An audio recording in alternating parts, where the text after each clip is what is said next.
Well, I'm joined now by David Tabizel, who co-founded Autonomy with Mike Lynch. This is, so worrying, so frightening for all of those who knew Mr Lynch and his family and the others who are missing. How are you doing? How are you bearing up? Well, it's horrible for those of us that consider ourselves to be friends. And I would say this, Mike, everyone who worked with Mike, I think, would consider themselves to be a friend. He was, and I don't want to talk about him in the past tense. His integrity, his intelligence, his sense of fun, meant we've all got a very soft spot for this man. He's a legend, and for somebody that's been through his last 12 years, I'm just heartbroken for him and his family, and I hope there's a miracle about to occur. Well, indeed, 12 years of hell, he might describe it as. This was the celebration at the end of it, only weeks ago, walking, at liberty from a court in San Francisco. That all compounds this tragedy, doesn't it?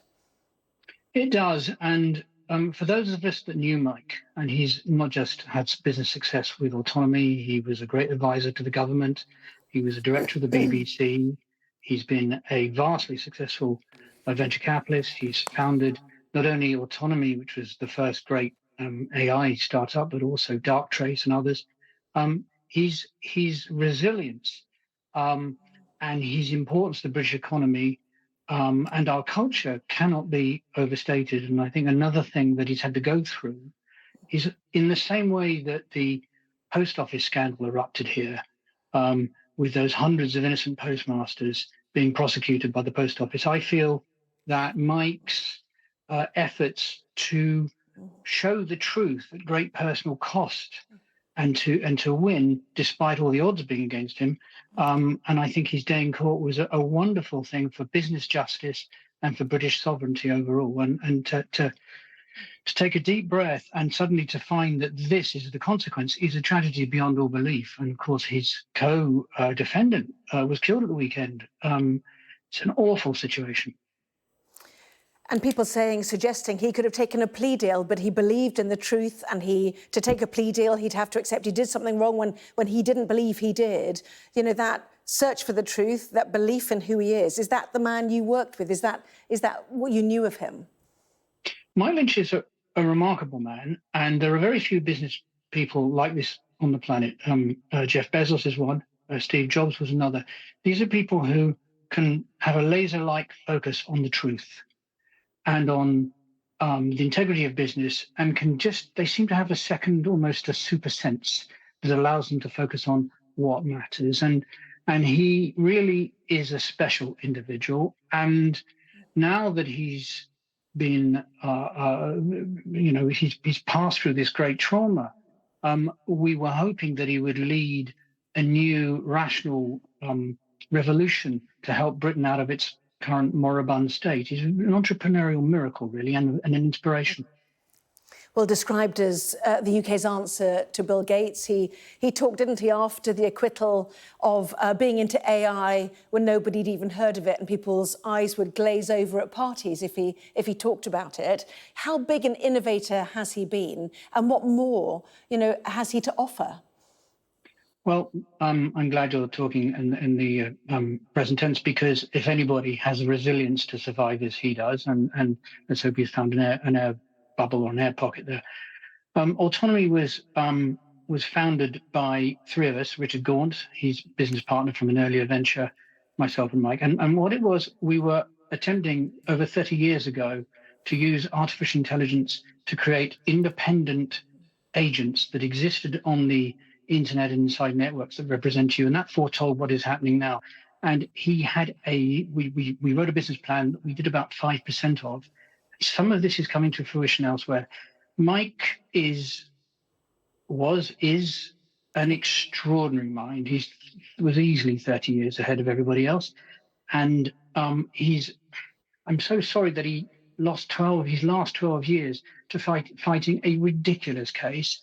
It was stated that Autonomy was a sort of Ponzi scheme. It wasn't. It made over 360 million in the year before it was bought by HP. And when you get a triumvirate of business and politics and the criminal justice system that gets confused, and you allow business to invade those outcomes. You get scandals like this and scandals like we've had the post office in the UK. This has to stop now. We have to actually we have to identify these kind of things before they become viral, before they really damage our international economy.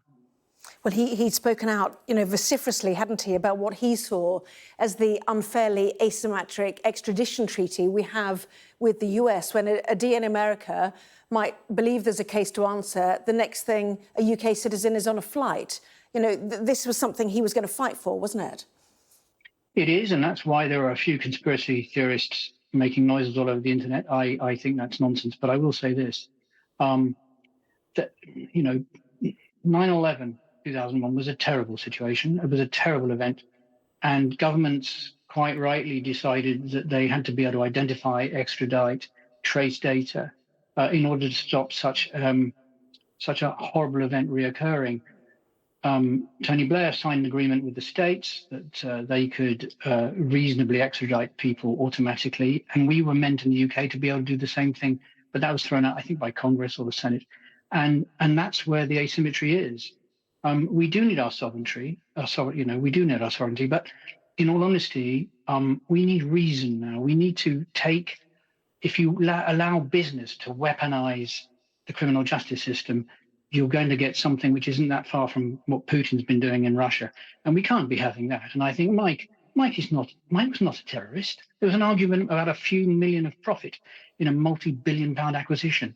That's a civil case and nothing to do with 12 years and hundreds of millions of everybody's money being spent, including HP shareholders. They were disgusting waste of talent. And Mike really is and has been a loss to the British economy, to the British technology scene, to British business, and in fact to British politics over the last 12 years. And I just hope he's all right and can come back. I really do. He's a wonderful, bright, inspirational human being. Well, clearly an acute intellect in the way you're describing him. And right now, that terrible weight for the survivors, including his wife, all compounded by the news that his 18-year-old daughter is also missing. She'd got herself a place at Oxford University, presumably just getting her A-levels, another celebration. Your thoughts now for his family who are sitting as you are waiting? Well, I mean, I can't imagine what they're going through and what they've been through the last 12 years as well. The miscarriage of justice has been avoided but this is it's so sad. Whatever happens now, people have lost their lives. I can't imagine. I'm in shock. He has been one of the easily the most influential, most intelligent, most honourable human beings I've ever had the honour of knowing, and my fingers are crossed for everybody. Well, absolutely, and everybody wants to know what happens. Presumably, this yacht was his pride and joy, the excitement of going on this trip with those who'd helped that legal fight, which, as you said, had devastated his last 12 years. Indeed, and the man had a great sense of fun. He had a big train set, a real live train set in his garden. And he had a sense of child. He carried the inner child. And when we started Autonomy, every time the search engine, because it was before Google, every time it found something, it barked, and we had turns at barking, and that made our dog impersonations made its way into the software, which was used by millions of people. So his sense of fun, his sense of humor, combined with his ability to focus instantaneously on what matters, that is the mark of a wonderful human being. And I'll tell you, his integrity and his ethics, these are rare things. I just hope he's okay.